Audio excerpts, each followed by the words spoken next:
Yo, what's up? What happening? What's going on? How's everybody doing today? How's everybody doing today? It's officially Victory Monday. You know, if you're an Atlanta Falcons fan, if you're a Tampa Bay Bucks fan, tough luck, man. If you're a New Orleans Saints fan, tough luck, man. If you're a Carolina Kitten fan, tough luck, fan. But if you're an Atlanta Falcons fan, it is officially Victory Monday as the Falcons now are 4-3 after yesterday's victory over Tampa Bay. So we sit alone atop the NFC South in first place. So we're back here today to do our weekly player grades. You know, we'll grade our players. We'll do a little post game analysis and whatever else. As always, y'all want to talk about, we can discuss that as well. Of course, I am your host, Toddy.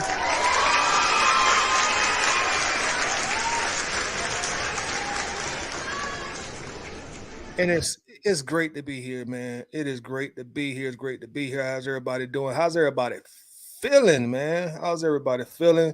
You know, let me know what you thought about the game yesterday, man. We're going to get into these player grades.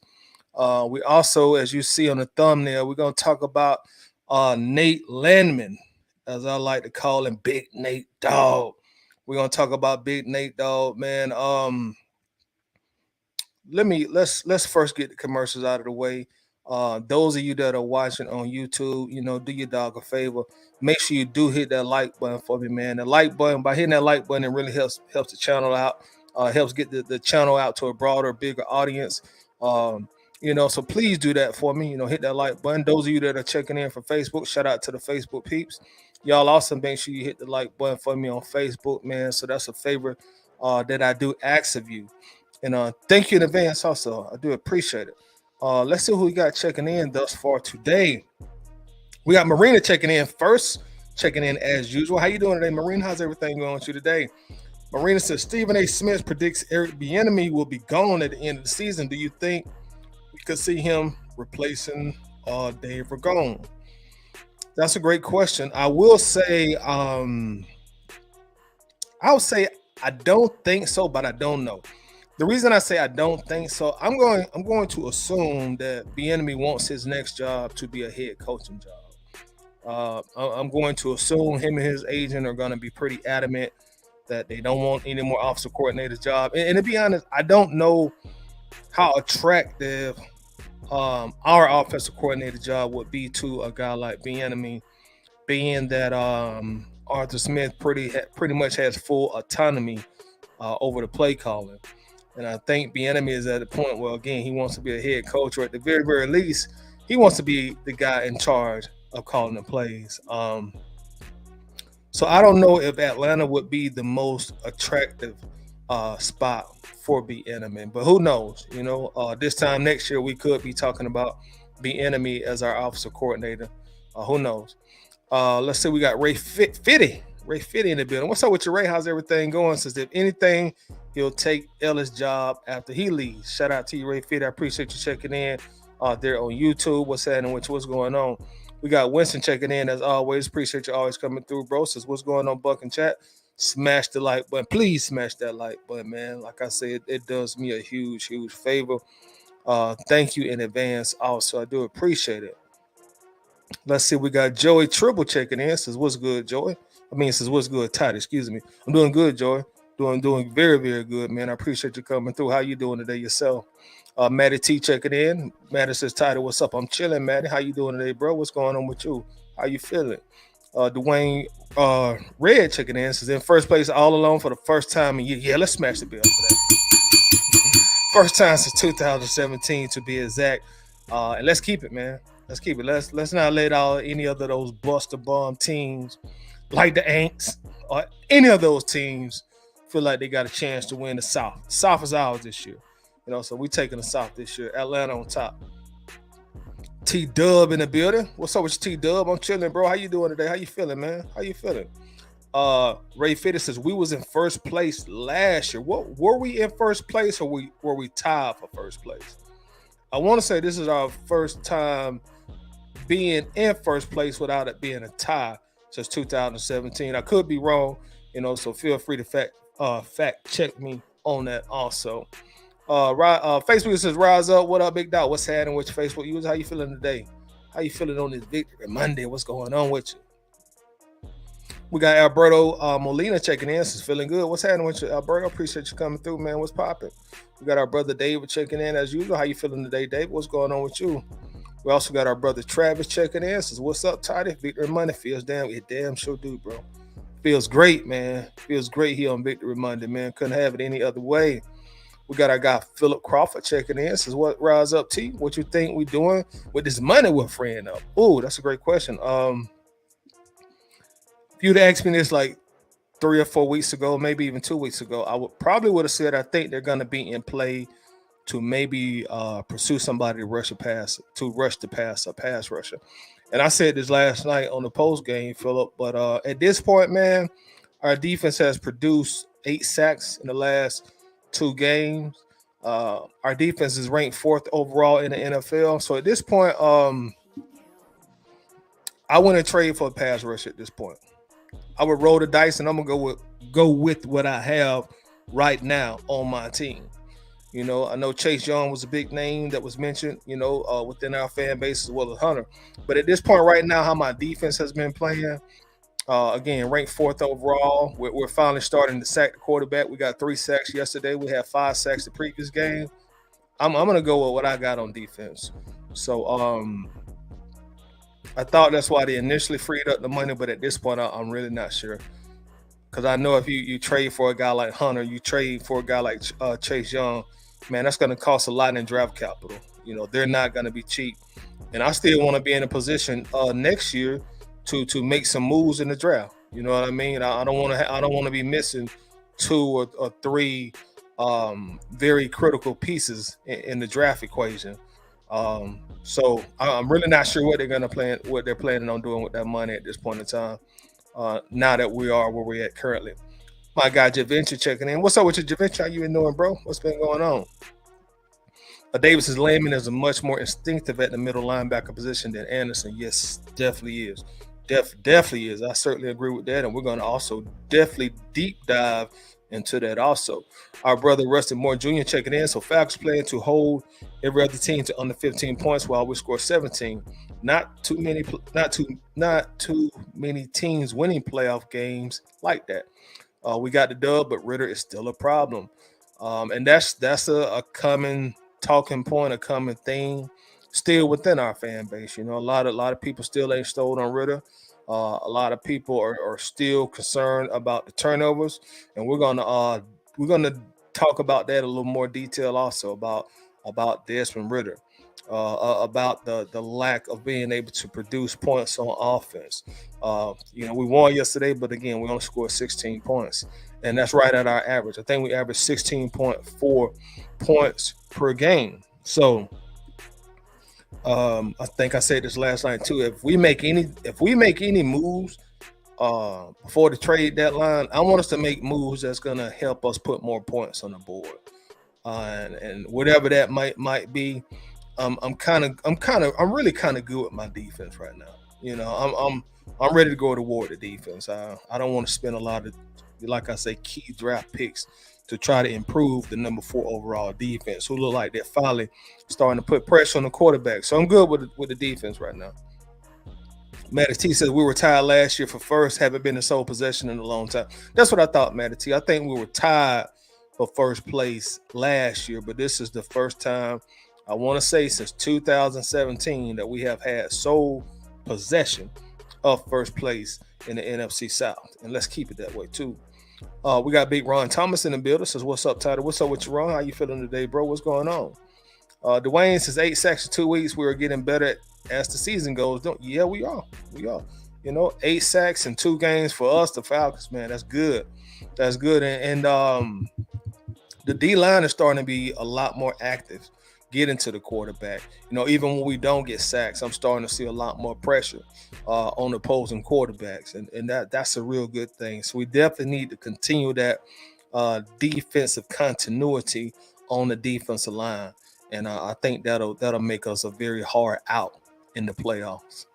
Facebook user, do you think we're going to make a move by the trade deadline? If so, what would you like to see? Yeah, and I just said that also, I don't know if we'll make a move. I don't want to make a move on a high-end pass rusher. You know, at this point in the season, I done kind of got past that. If you'd asked me that 3-4 weeks ago, I'd say, yeah, definitely, because we can't sack the quarterback.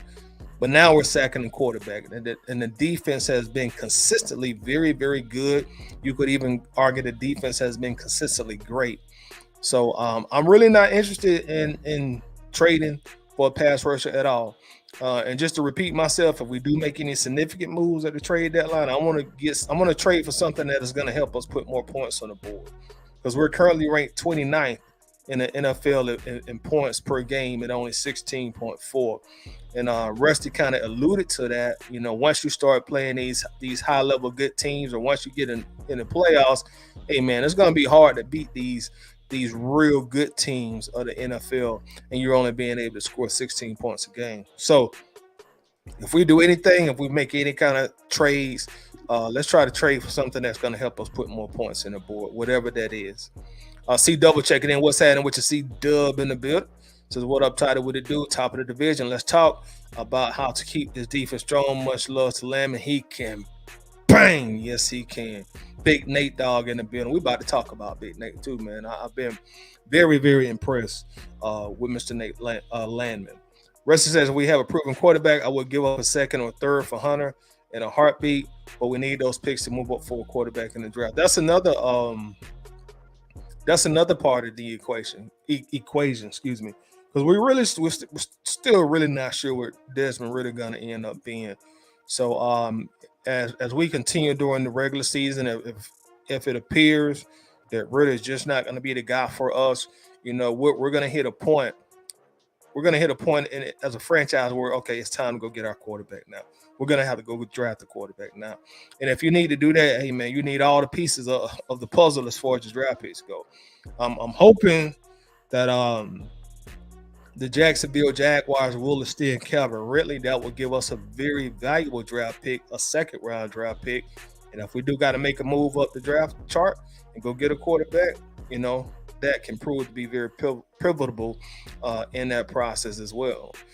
We got He'll Use 62 says we will take the South. I definitely hope so. Definitely hope so. Travis says breaking Eagles just traded for Titans All-Pro safety Kevin Byard. The rich get richer, but we won't have to face him this Sunday. Yeah, I was listening to 92.9 before I came on, and I saw that they had just announced that also. So it looks like the Eagles they're going all in. You know, the Eagles are going all in. You know, they feel like, hey, this is our playoff window. You never know when you'll be at this playoff window again. So we're doing everything we can to win. So we'll definitely see how that plays out as well. Winston says there's no reason for this offense to not average at least 26 points per game outside of Ritter. That's the key component of it, man. That's why the quarterback is so important. in today's NFL. That's why they make the big bucks, man, because they control so much of the game.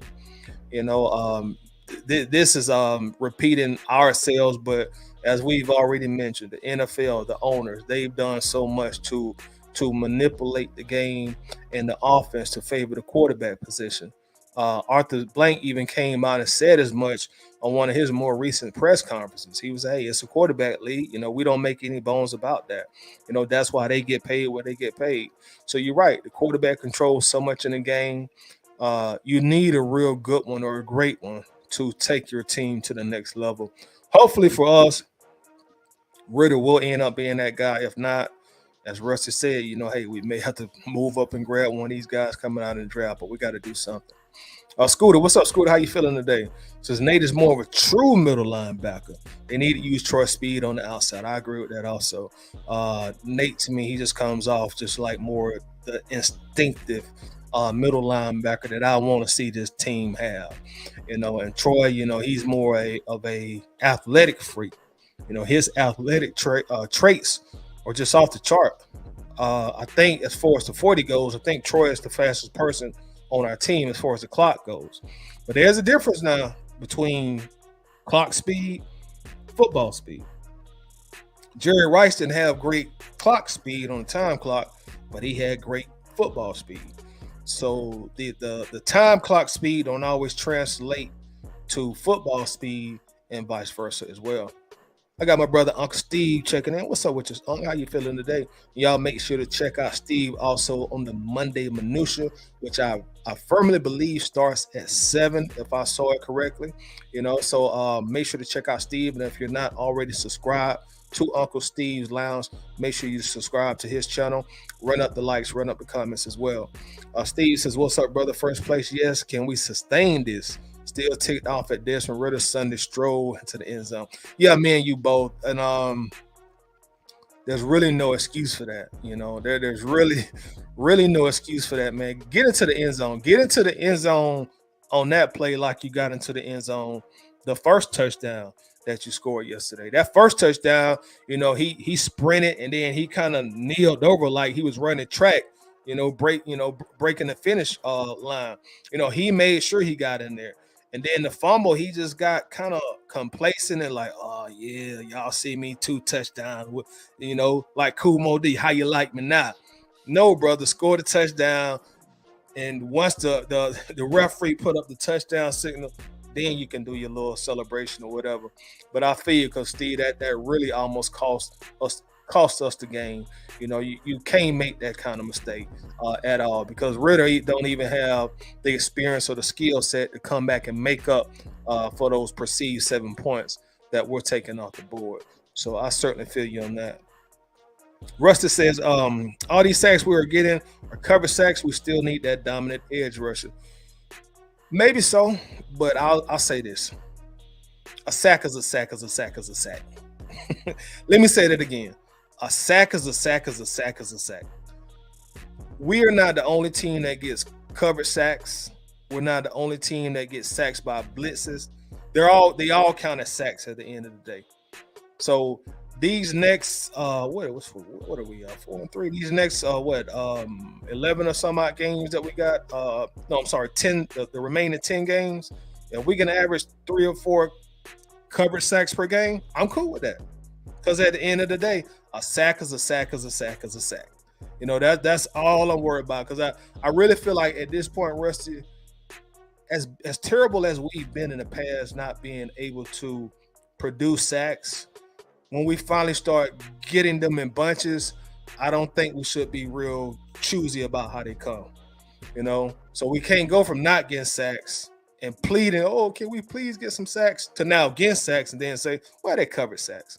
It's still a sack at the end of the day. If you got a fast break, you running down the court by yourself. If you lay it up or if you dunk it, still 2 points. It don't matter. They still gonna put 2 points on the scoreboard. They don't give you 4 points if you go down there and you do a Dominique Wilkins tomahawk dunk. It's still 2 points at the end of the day. So if they cover sacks, I'm good with it. Again, I'm just not trying not to give up a lot of draft capital for the number 4 overall defense, who the defensive line, they finally look like they're starting, to come together in regards to getting sacks. Three Dirty says, I think the light came on for the offense and the OC. The film study should show them our strengths and what happens when we lose focus. That's a good point. And that's the thing about time, time and being able to build up the continuity and chemistry of the team. Because as we saw, I mean, I know you speak on the OC, but we saw like the first 2 games of the year, it looked like our offensive line was just absolutely terrible, man. I mean, even a guy like Chris Lindstrom, we were seeing Chris Lindstrom look as worse as he's ever looked. But these last 3 games, Chris Lindstrom is back to the Lindstrom of old. So, just that time, continuity, chemistry, and kind of beating a dead horse again. But this is one of the reasons a lot of fans were not cool with these guys sitting so long and not playing in preseason. I know that's why I was griping about it, and I know a lot of people who had an issue with that. That's why they had their gripes about that as well. Matty T says our D-line needs to learn to spin and maneuver to get past them. We can't push them out of the way. Let's see here. David says, with you on a free agency, with you on a free agent to be pass rusher, but rather draft that in earlier rounds. That's why I'm hoping Ritter gets better. I definitely hope he gets a lot better. Alberto says, do we still need a first round pick, or can we negotiate that first round for more rounds on a pass rusher? I don't think I understand your question. Let me try to read it again, Alberto. Do we still need a first round pick, or can we negotiate that first round for more rounds or a pass rusher? Can you explain that to me? Because I'm not understanding. I'm sorry about that. I got my guy Sid Howell in the building. What's up with you, Sid? How you been doing, bro? Says we're going to be riding the Ritter roller coaster all season. Man, had me eating Tums like they were M&M's yesterday. Shout out to my dog Sid. What's been going on with your player? Savage, 21 Savage in the building. So what's up, Titus? Sorry I'm late, but I'm still here. Hey, better late than never, as they say, bro. I'm glad you're here. Savage says we need to go get a center before the deadline. I would be calling the Chargers and see what they want for Corey Lindsey, or you either bring in Ben Jones because Drew Dalman is the weakest link. Now, as I mentioned, like anything that's going to help us put points on the board, I'd rather do that before I spend a lot on the pass rush. I just know, like in today's NFL, really in any era of the NFL, like you're not gonna get like a high level pass rusher without giving up a whole lot. That's one of the most coveted positions in the NFL. So, if you think you're gonna go out there and get Chase Young for a 5th round draft pick, it ain't gonna happen. It's gonna cost you a whole lot to get him, and then you may have to eventually pay him a lot of money also. So that's why I'm a little reluctant on excuse me, trying to go out and get such a high level pass rush at this point in time, especially being the offense is the weakest part of the team. If we had that 2016, 2017, 2018 Falcons offense, okay, yeah, maybe so, because I feel like the offense is Super Bowl ready, but the defense is obviously the strongest part of the team. So if anything, I want to go get some offense at this point. I really do. John Harris in the building. How you doing today, John? Says, well, in the sack count, a sack is a sack. Yeah, that's what I said. A sack is a sack is a sack is a sack. But there's a difference between a turnstile sack and a covered sack. That's true as well. That's definitely true. Facebook says Hunter needs to be traded for could be our John Abraham has only 28, and he is only 28. Excuse me, and we can extend him. That's true. But again, man, it's gonna cost. It's gonna cost. I mean, you go and trade for him, you gonna be looking at probably some early draft picks. I'm talking about first round or second rounders, multi-round draft picks. It's a price to pay with getting Hunter. They're not just gonna hand him over to us for almost nothing because they want to help out the Falcons. That's just not gonna happen. And again, y'all, number 4 overall. I mean, fourth in defense. 8 sacks the last 2 games. You look at that, and then you compare that to an offense who only scored 16 points yesterday, is averaging 16.4 points per game. an offense who is ranked 29th in points per game, I would rather try to improve the offense than the defense at this point. I know Hunter is a dog and all that, but the offense is struggling way, way worse than the defense is. But we'll see how it plays out. We will definitely see. Facebook says, "What's up, Tyler? Can we get rid of Caleb McGarry? Do this hot duke of trash." I'm cool with Caleb. I'm actually cool with Caleb. He's not the best pass blocker, but he's not the worst either. I'm cool with Caleb, man. It's not easy to find competent tackles in the NFL, whether that be a left tackle or a right tackle. I remember not long ago, people was like, "Oh, we need to get rid of Jake Matthews." I'm like, why? You talking about a guy who has played in 150 plus games? Why? I mean, why are you such in a rush to get rid of him? Well, because this and this and this. Well, there's no guarantee if you get rid of a Jake Matthews, you're gonna be able to upgrade him immediately. You might be searching for the next 8, 9, 10 years for a guy who is just as good as Jake. Left and right tackles, I mean, they're very they are hard positions to find good talent at, And again, I know Caleb isn't the best out there, but he's definitely not the worst. He's a very good / great sometimes run blocker. So sometimes you got to take the good with the bad with Caleb. He wasn't as good yesterday, but in our game, who did we play? Houston. He was very good against the Houston game. I just say I hope we find some consistency with him. But at this point, I'm not ready just to throw him away at this point in time. Albert says, "Do we still need a first round, or can we negotiate it for a good trade?" I see Ryan interviewing for head coach next year.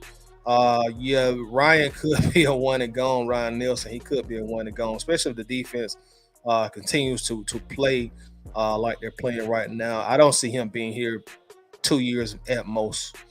He might end up being the Kyle Shanahan of our defensive coordinators. Kyle was here 2 years and he got the hell on. That might be the same thing for Ryan Nielsen. Ryan Nielsen may be here 2 years at most 2 years, and he gonna get the hell on. So we'll probably be searching for a new defensive coordinator very, very, very, very soon. So yeah, y'all definitely keep the comments coming, man. Let's talk a little bit about the caption. It says Nate Landman will take over Troy Andersen's job. Nate Landman had another great game yesterday. When I watched Nate Landman play, as somebody has already indicated, I see a middle linebacker that has middle linebacker instincts. Someone that already knows the nuances of the game. When I watch Nate Landman play, what's up with you, Lando? How you doing? That's what I see when I watch Nate Landman play, and I did not see that yet with Troy Andersen. When we drafted Troy Andersen, of course, I didn't know a whole lot about him, as I'm sure most of you did. But I went and did my research on him. I was like, okay, this might work. This might work. Once he got on the field, I was very reluctant to give him a lot of criticism last year because I try to get rookie passes. I try to be a little easier on rookies because they are, in fact, rookies. Probably 85 to 90% of the time as a rookie, you're just not going to come on and be such a big impact player because you're still really learning the NFL game. The NFL game is vastly different than college. And you can look at a guy like Justin Fields, who in his rookie year in preseason, he was doing well. And he was like, well, the game is moving slow to me. And those NFL players, they were like, okay, let's wait till the regular season started. And when the regular season started, you didn't never hear Justin Fields say that again because he started to struggle greatly. And that what happens with a lot of NFL players, regardless of the position. It's such a huge learning curve when you get into the league. So I was willing to give Troy Andersen a good amount of time, and then the couple games that he played here this season before he got hurt, I still didn't see the progression that I wanted to see from him. Because I'm gonna be honest with y'all. Y'all know I'm a tough critic on the players. I'm a real tough critic on the players. So going into the second team, my philosophy or my mentality with Troy is like, okay, Troy, it's go time, bro. It's straight up go time. Like, look, no more coddling, no more babying, no more rookie passes. You are going to be the starting linebacker starting the season off. So let's go. Let's get it. You got to show what you were. And then he was a second round pick, and I also based my expectations on when you was drafted. If they take you in the second round, okay, by year 2, I'm expecting you to be somewhere close to the potential of your draft capital was, which is a second round pick. Now, if you drafted in the 4th, 5th, 6th round, okay, all right, well, he's only a 5th rounder, okay, it might take him 4 years to get there. But coming to this season, I saw a lot of what I saw with Troy Andersen his rookie season. Just a lot of timidness, I want my middle linebackers to be a aggressive. I want you to go out there and fill that hole. Be an impact linebacker. Don't be sitting up there scared and timid. And Troy he was still having such a problem shedding blocks, getting off from blocks. It was very easy for him to get blocked totally out the play, and he'll end up making a tackle 8, 9, 10 yards down the field. No, Troy, I need you to fill that gap, fill that hole, and make that tackle within 2 yards. That's what I be wanting from a middle linebacker. I need you to be a thumper. That's what I see from Nate Landman. I see a thumper at linebacker, and I didn't see that from Troy. I was not getting those vibes from Troy. And with me, hey, I know it's still his second year, and some people say, well, you got to give him time to develop. Okay, cool, I understand that, but you can't be terrible. You can't be terrible as a middle linebacker. You got to have some kind of progression from rookie year to second year, especially being that Troy, I think, started 7 games last year. So he had a good amount of NFL experience for his second year, and I just was not seeing it from Troy Andersen. Even that 4.3 speed I think he had in the combine, I wasn't seeing that really translate on the field on most of the plays. And then when you talk about pass coverage, oh my God, he would always be so lost in pass coverage, and it used to frustrate the hell out of me watching him. His rookie year, it was terrible. Starting this year, it was terrible. And I'm not sitting here saying that Nate Landman is great in pass coverage, but when I watch him, he's not always lost. Again, going back to instincts, he just instinctively knows how to play that position. And maybe we don't know what Troy Andersen is going to end up being, but maybe the Falcons actually reached on that pick. They looked at his metrics. 4.3 speed, 6'3", 240. He's played all around the field. Maybe it was not a good idea to take a guy who has played all around the field, only played like 1 year at linebacker, and take him in the second round. If he was going to be a developmental player, in my opinion, you take developmental players in the middle round of the draft. If he's a 4th or 5th round pick, all right, I'm cool with that. You're a good depth guy until you develop into a quality starter linebacker. So I think the Falcons seen all that stuff on the charts, and then they seen this combine, and he's like, oh, that's gonna be the guy. It's gonna be the guy, and he just wasn't the guy. And I was watching Nate. There was 2 guys who really jumped off on the film in preseason to me. Nate was one. LaCole London was the second. I was watching them guys. They were making plays. I saw Nate always around the ball. And then when Troy Andersen went out with the injury, I'm like, okay, now I get to see him against these first-team offenses, against these first-team quarterbacks, first-team linemen. Let's see what he really got. And he's been balling. Since he's been starting, he's been balling. The defense has looked a lot better since he has been starting. And I know some of us may put more stock into PFF scores than other, but Troy Andersen, his first year, PFF, his grade was a 40. His grade was a 40. His rookie season, his PFF grade was a 40. That's horrible. That is terrible. Second year, it went up to a 50 or a 52, if I remember right. We'll just say 52. We'll be nice. We'll say 52. Still bad. 52 is still bad for your starting linebacker at 52. It's still terrible. Nate Landman right now, since he's been starting, PFF grade 82. PFF grade right now 82. That's what I want from my middle linebacker. That's a very good grade. 82. So I think Nate Landman is going to end up taking Troy Andersen's job. And if he don't, there's something wrong with the front office on how they evaluate talent. Now, this is the thing also. Let me put this caveat out there. Nate only signed here on a 1-year deal. So all this great gameplay that I'm watching from him, his stock is rising. So that means you're gonna have to break him off. I'm not saying you're gonna have to set a linebacker record to pay him, but hey, he's gonna be paid fairly handsomely. So what I would love Terry Fontenot, go ahead and re-sign Nate now. Go ahead and re-sign him now because you got a real linebacker in Nate Landman. You got a developmental linebacker in Troy Andersen. Those two are not the same. Nate is way better than Troy Andersen. And I know some people think, well, Nate has only played like 3 games. Troy's only played about 10 games. I don't need to see 6-7 years to look at talent. I feel like I'm a fairly good evaluator of natural talent when I see it out my eyes and watch football a damn long time.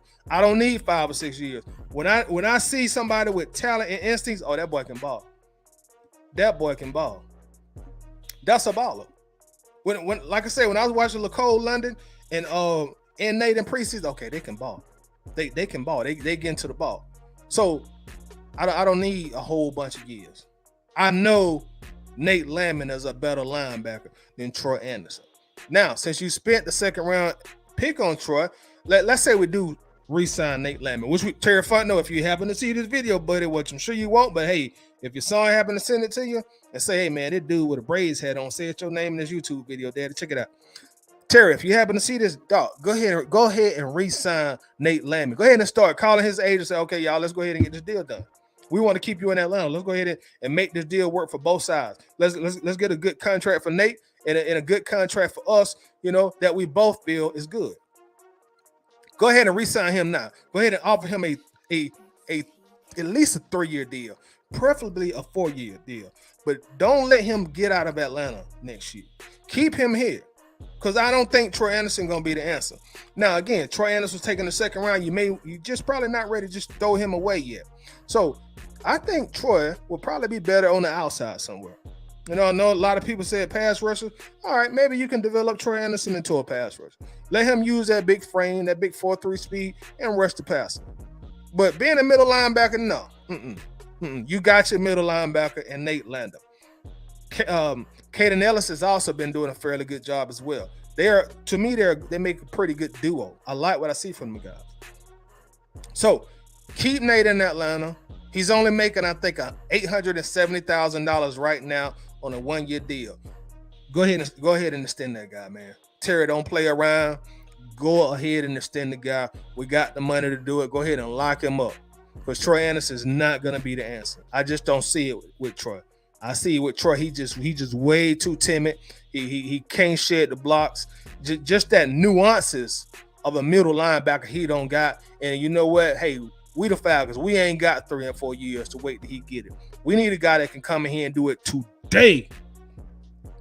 Nate Landman can do it today. Keep him in Atlanta. I'm predicting he takes Troy Andersen's job. I'm predicting he takes Troy Andersen's job. Again, I think the Troy Andersen pick was a reach. I think it was a reach. So, Terry, Nate is the guy. Call his agent. Make it happen. Nate Landman is the guy.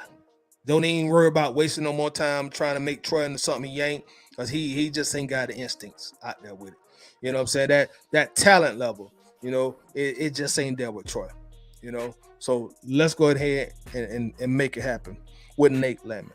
That's my opinion as far as that goes. Another thing I want to talk to y'all about, and we could continue talking about this Nate and Troy thing. Another thing I want to talk about is let's switch gears a little bit, y'all. Let's switch gears. I just want to ask y'all this question, and we'll spend a little time on it. We won't spend a whole lot of time on it. But Desmond Ridder now leads the NFL in turnovers. He now has 11 turnovers, which lead the NFL in turnovers. Should we be concerned about this stat? Is this a reason for concern with him leading the NFL in turnovers? He has 11 of them right now. As you see right there on the screen on that graphic, he has 11. Then the person next to him, who is Jalen Hurts, has 10. Should we be concerned with him having 11 turnovers? Right now, he is on pace. Ritter's on pace right now to finish the season with 19 touchdowns, 13 passing touchdowns, and 5 rushing touchdowns. I know that equal 18, but that's what the math said. And I think he's also on pace for 26 turnovers. So I want to ask y'all, I'm looking at the chat, like, should we be concerned with Desmond Ridder at about the midway point through the season, leading the NFL in turnovers? And I know I already heard a lot of the narratives from yesterday's game. Well, this wasn't his fault. This wasn't his fault. This wasn't his fault. No, that turnover wasn't his fault. And then the last game when he threw the 3 interceptions, I heard the same narrative. Well, that wasn't his fault. That was Bijan's fault. Bijan is rookie. He ran the wrong route. That wasn't his fault. No, the receiver cut his route down too early. That's not his fault. That's not his fault. But there are 11 turnovers. I'm sure there are fans in every fan base that's gonna sit there and tell you, well, that's not his fault. It's not his fault. That's not his fault. But the fact is, just like I said, a sack is a sack. A sack, a turnover is a turnover. Is a turnover. It's still a turnover. When they put that down in the stat book, they don't put turnover asterisk, not his fault. Turnover asterisk, Bijan's fault. Turnover asterisk, Arthur Smith's fault. Turnover asterisk, maybe Ritter fault. No, it's a turnover at the end of the day. So should we be concerned at this point about the turnovers? Because once it's time to play these, the better teams of the league, man, you're not gonna beat these teams with 3 turnovers a game. Ritter has 6 turnovers the last 2 games. Is that a reason for concern? Y'all talk to me. I got my guy Rashad Copeland in the bit. How you doing today, bro? He says yes. There is reason to be concerned. Yes. Eric Parker said yes, he is concerned. So I see some people say, Facebook user, yes, we should be concerned. David Stark says we should always be concerned with the quarterback turning the football. Thank you, David. Thank you. You should always be concerned when the quarterback is turning the ball over. That's one stat you don't want to lead the league in. Quarterback, you never want to lead the league in turnovers. Quarterbacks, you want to lead the league in passing touchdowns, but you don't want to lead the league in turnovers. You definitely want to do that. Don't want to do that. Winston is crazy when I said at the beginning of the season, the law of probability would now allow him to keep not turning the ball over. I was looked at like I was crazy, woulda, coulda, shoulda. Okay, yeah. And to kind of add on to what Winston is saying, like, look, I know if it don't happen, it don't count. But if y'all Falcons fans, we watching these games, we can be honest with each other. He really should have about a modest estimate 5 more interceptions. So that 11 should be really about 16, maybe 17, just off interceptions alone. We have got very lucky with teams dropping easy interceptions. There were 2 passes yesterday was like, oh boy, you trying to get that thing intercepted. You know, Scooter says definitely his fault that picking the end zone, bro, threw that ball in the damn. Throw it in the stands. Yeah, that was a bad one. And that pick, also Drake London was actually open at the beginning of that route. If you go back and watch that play, Drake was open inside. That ball should have went inside. Nice quick bullet. That's a touchdown for Drake London. Rashad says, why can't we just see what we got in the backup? Because we can and we'll win this division. We ain't gonna win these type of games in the playoffs. I agree with you on that. I definitely agree with you on that. And a lot of people were calling for Taylor Heineke to come in and see what we have in the backup. Ritter put that talk a little bit to bed yesterday with the win, and he did throw the football much better, so I don't want to make it seem like I'm being one-sided, because he did throw the football a whole lot better yesterday, but it's just those turnovers, so if Ritter doesn't continue to get better, and if we start to like get on a losing streak, I think eventually they will bring Taylor Heineke in just to see what we have in him. David Stark says that for those trying to defend him by uttering the name of Peyton Manning, yes, he led the league in interceptions his rookie season. He also broke the rookie record for passing touchdowns as well. Now, ask yourself if Ritter would do that. Let me ring the bell. It's a great point. It's a great point. Like you say, David, Peyton led set a rookie record for touchdowns. You were correct in that. And going back to Ritter has 6 passing touchdowns in 7 games. Again, Ritter is on pace to throw 13 passing touchdowns, y'all. He only has 6 in 7 games. He's on pace. Vegas set the over and under for Ritter in touchdowns at 15 the beginning of the season. Now, when I first saw that, I was like, man, Vegas done lost their mind. This boy gonna throw way more than 15 touchdowns. But now he's under the pace.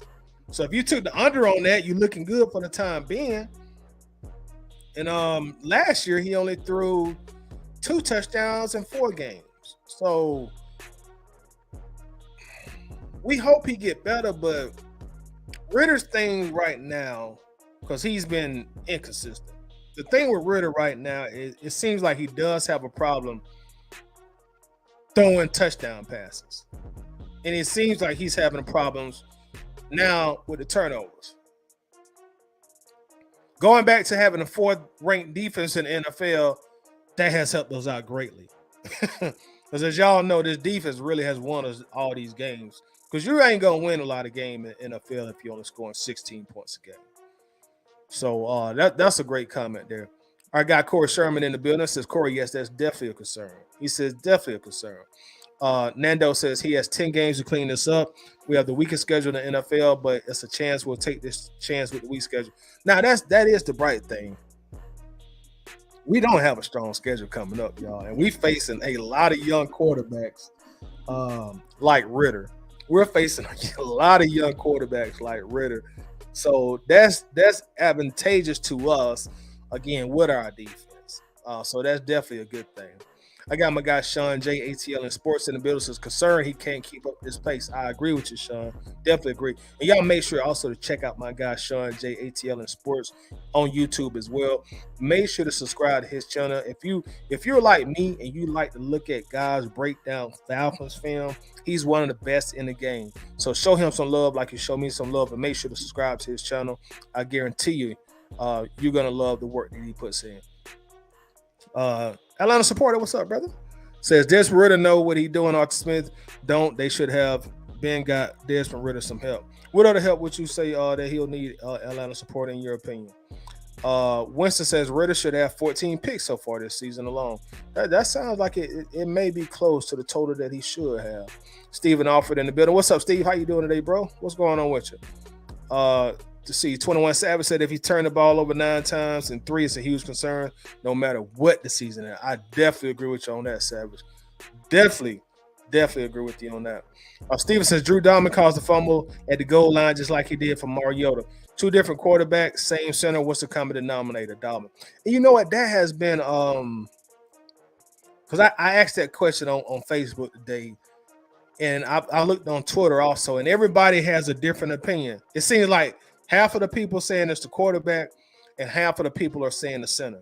So y'all comment, who do y'all think caused that that fumble yesterday? Do you put the blame on the quarterback or the center? Make sure to comment your answer there in the chat and we'll discuss that. Steve also says, you know that I have been critical of Ritter, but I must say that he's trending in the right direction. Can't have the turnovers, but when we fix the mistakes, he will be a lot better. I can definitely agree with that. And that's why I said a moment ago, like, you know, I can't be one-sided. He looked a lot better throwing the ball yesterday. Looked a whole lot better throwing the ball. It's just like, got to clean up these turnovers. You know, got to clean up the turnovers. And on top of that, as I mentioned a moment ago, Reed and Dave was coming, hey, man, you got to start scoring touchdowns too. You know, you got to start throwing touchdowns, throwing the ball. You know, if you go out there and you get a Kyle Pitts and you go out there and you get a Drake London and you go out there and get a Bijan Robinson, all these guys are top 8 NFL draft picks. Hey, man, like you got to be able to get in the end zone with these guys.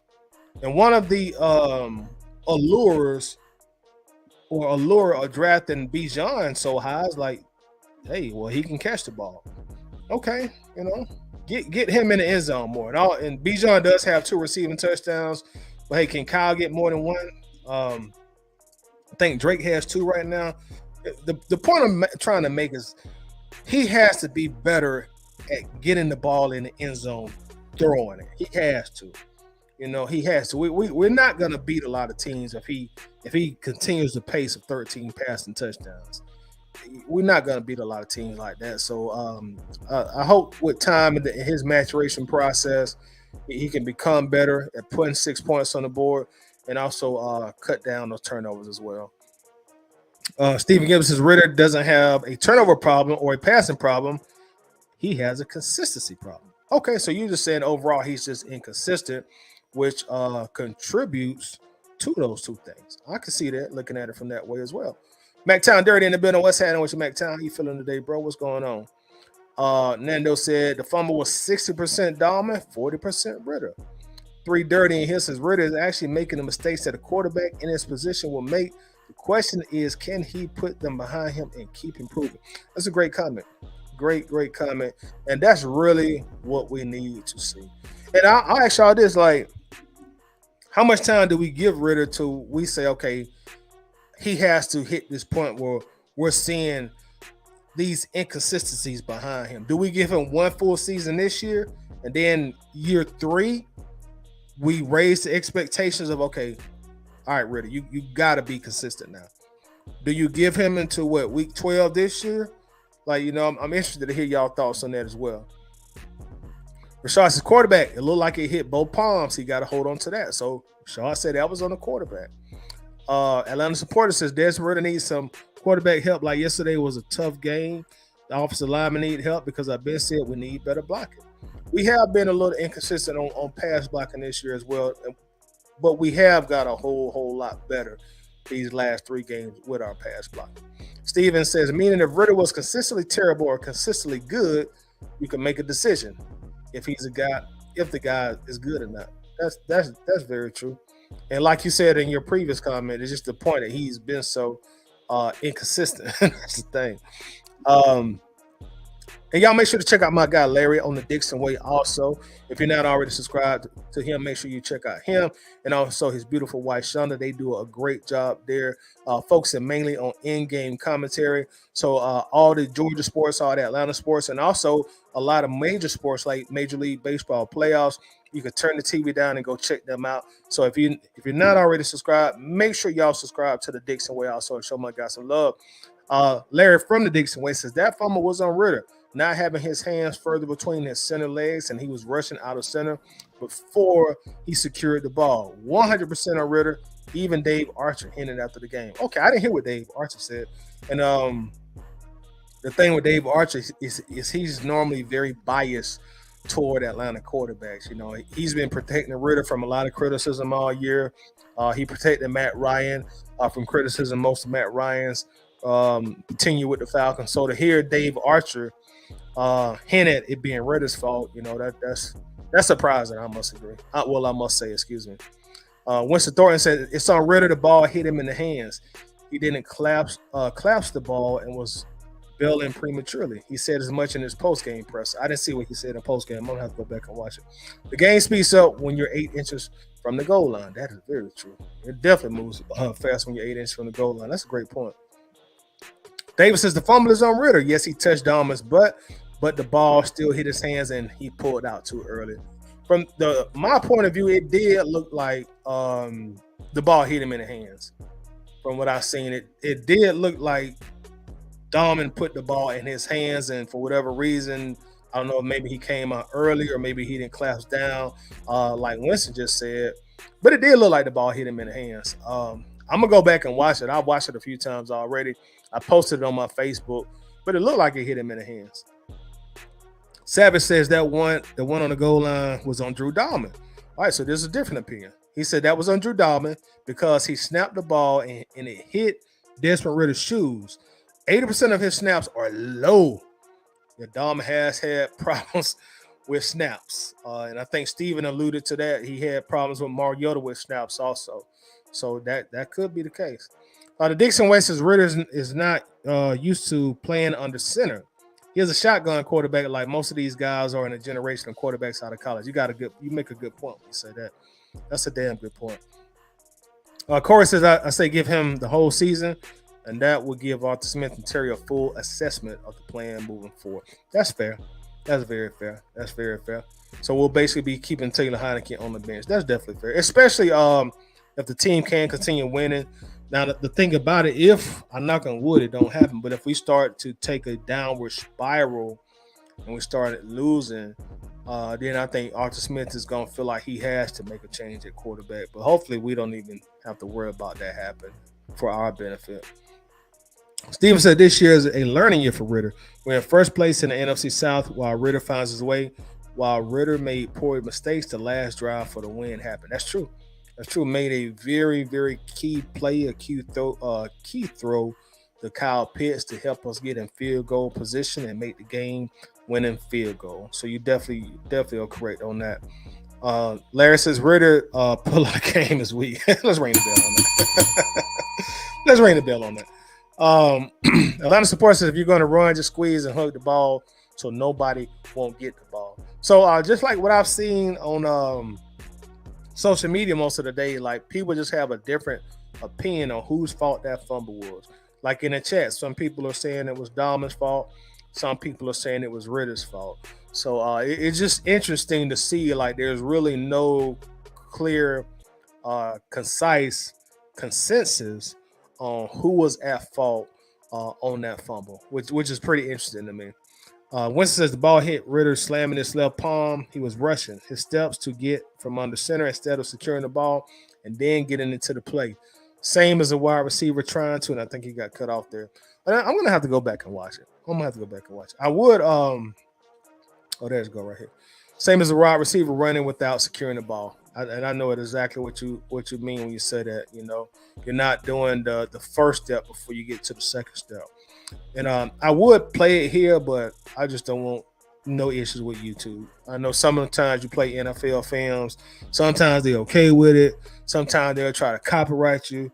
So to just stay away from it, I'm not going to even play it, even though it's only about a 7-second clip. I'm just going to stay away from it. Nando says if Ritter can get us to the playoffs, and then you need to draft. If Ritter can't, I'm sorry about that. If Ritter can't get us to the playoffs, then you need to draft Penix Jr. or get Fields on a discount. We need first round talent at key position on this team. I've heard both of those names being mentioned when talking about the Falcons. I'll start off with Penix Jr. I love Penix Jr. from what I see from a talent perspective. The kid definitely has an arm. He appears to be a very smart quarterback as far as, you know, the game of football. My only thing with Penix Jr., he's had 2 ACL surgeries already. That's very concerning with me. When you've already had 2 ACL surgeries, you're not even got to the NFL level yet. Man, that is very concerning to me. And it's not his fault. His genes may just be one with bad ligaments, you know, tender ligaments. So that's what concerns me about Penix Jr. And he may get to the NFL and never have any more knee issues. You just don't know. But I'll be lying if I say that wasn't concerned. Justin Fields, that's definitely a very compelling player. A few weeks ago, I'd have been like, yeah, probably. I wanted us to draft Fields initially, I just don't know if I want to go from Ritter to a Fields. Because I've watched Justin, and there have been times where Justin has just been bad throwing the football. Um, Bad going through his progressions. Sometimes he looks just as lost as Ritter does on the field. And the thing about Justin Fields is you're about to have to pay Justin Fields very, very soon. Justin is about to be in his fourth year next year, so somebody's going to have to pay Justin a lot of money, pretty soon. Not saying he's going to be the highest paid NFL quarterback, but he's going to make a pretty penny. My thing is, if Ritter doesn't work, I want us to go do what we did for our last two franchise quarterbacks, and that's to get a quarterback high in the draft. Instead of going and get Fields, I would just much rather us go get a quarterback in the top 10 of the draft and develop our own quarterback. And that way we got 4 years of a cheap rookie contract to develop him and see how that goes. Again, Fields, you're about to have to pay Fields and Trevor Lawrence and that entire draft class fairly soon.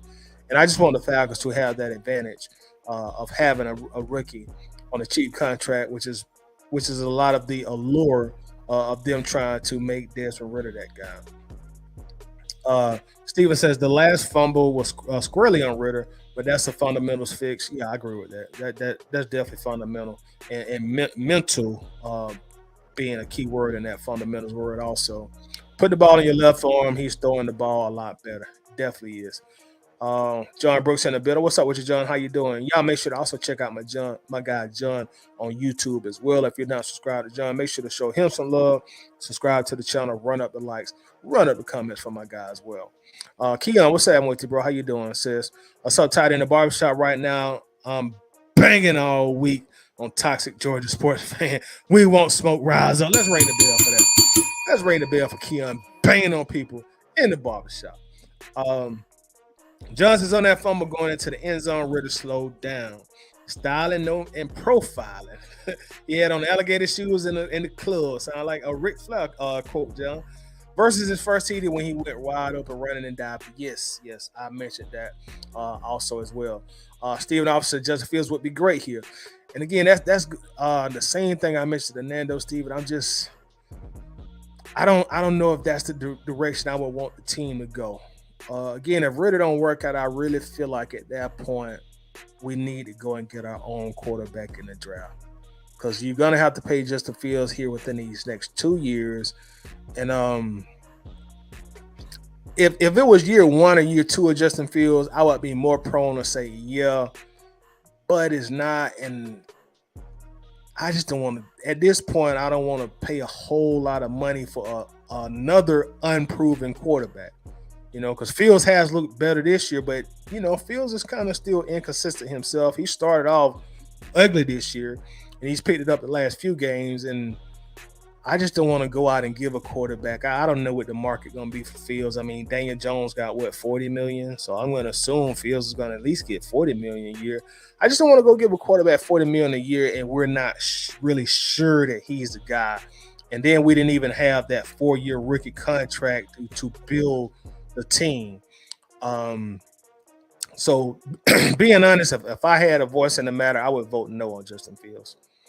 Savage Falcon says, with these next 4 games in the dumpster fire, teams that were playing better, we better win at least 3 of them, if not all 4. I think we really have a chance to make a lot of noise these next few games, y'all. I think we have a chance to make a lot of noise. I'm sorry, these next few games.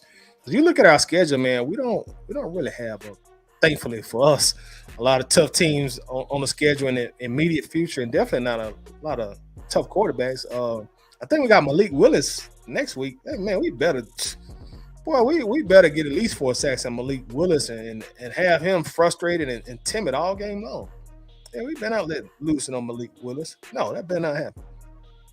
Winston says Ritter developmental season should have been last season when we had a throwaway season.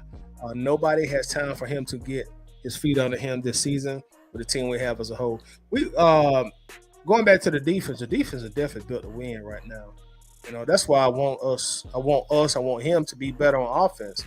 And so that's kind of why I said, I'm not really stressing on training up for a high-end pass rusher. I'd rather get somebody, if we trade, get somebody on offense who's gonna help us get points on the board. Davis is looking at who will have to jump to get Pennis Jr. I'm not sure I want to give up that much draft capital to get in front of whoever we have to get him in front of. And that's the key thing, giving up that draft capital as well. And if we do draft a quarterback next draft, we definitely gonna have to spend to go get him, because the Falcons at this point, they won 4 games. They're gonna win at least 4 more at the very minimum. So we'll be looking at picking around, at worst case scenario, 12th or 13th in the draft. So you'll definitely have to spend. But who knows, y'all? Shador Sanders might be available. Dion already said he wanted to play. So you never know. You never know. Steven says, I like Fields, but after we see 17 games of Ritter. That's very fair. Very, very fair. Let's see what we got first before we move to the next one. Steven also says, best quarterbacks drafted so far are Vic, Barkowski, and Ryan. Ryan was a PR play. He had to work after the Vic debacle. And I can agree with that, and I can agree with the 3 best in franchise history. And coincidentally, these are all guys that we drafted in the first round. So I think that bodes well with our team and our history. And which either with each one, it seems like we've gotten progressively better as a franchise. Barkowski only had 1 playoff win, as much as people love him, but he was a good quarterback. Vic had 2 playoff wins. Ryan had 4 playoff wins in their career in Atlanta. So let's go get another one in the first round, and maybe he'll double what Ryan had and have 8 playoff wins. And I feel like if a quarterback have 8 playoff wins in Atlanta, that's going to come with a Super Bowl. But let me say this, y'all. I appreciate the love. Unfortunately, I'm not going to be able to get to the player grades, which I don't like. I like doing the player grades. That's really the main reason I come in on Monday. But I got an appointment here I really got to get to at 6 o'clock. So I'm going to have to, excuse me, I have to cut this short. We got Tennessee coming up this week, so we're going to go there and handle business in Tennessee. And we will return with a dub. So we will be 5-3 after that Tennessee game. And who knows, I may come in and do another midweek stream sometime this week, maybe Wednesday or Thursday, depending on how I'm feeling. But as always, y'all, I appreciate y'all. Appreciate the interaction, appreciate the love that is shown. And y'all have a good week. See you soon.